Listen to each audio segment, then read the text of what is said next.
Guys, welcome back to JERFIN with Justin. So far we've gone over our best sources of veggies and I've gone over tips to get them in. So today we'll talk about our good versus our bad sources of veggies. So our good sources of veggies are typically going to come from, they're going to be fresh grown produce, and they're going to come from things like farmers markets, CSAs, which are community supported agricultural shares, or even our homegrown gardens are going to be the best sources. They're going to provide the best high quality, fresh, nutrient dense veggies for us. So, on the other hand, our worst sources of veggies are typically going to come from highly processed sources, things like canned veggies especially. They're usually filled with added sugars, salt, and excess preservatives.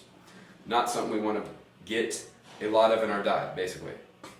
So additionally, veggies grown with different pesticides or chemical preservatives are not going to be a best option as well. They're not going to be very beneficial for our health.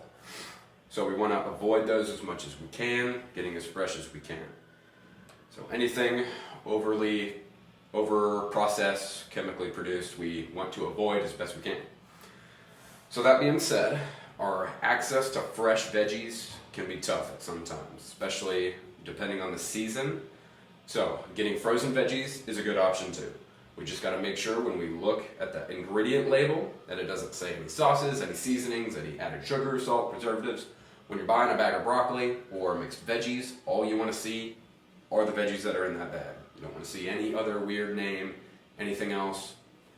Really, you don't want anything else in that bag other than your veggies. And that kind of, you can use that tip or that process to a bunch of other foods as well, looking at that ingredient label. We want to eat as much whole, real food as we can. So, get as much veggies as you can from your fresh, locally grown, if you can, options. And then you can move down to frozen veggies and whatnot, and we want to try and avoid anything that's, canned or overly processed, basically, as best as we possibly can. So, I hope that helps, guys, and tune in for the next video, and thanks.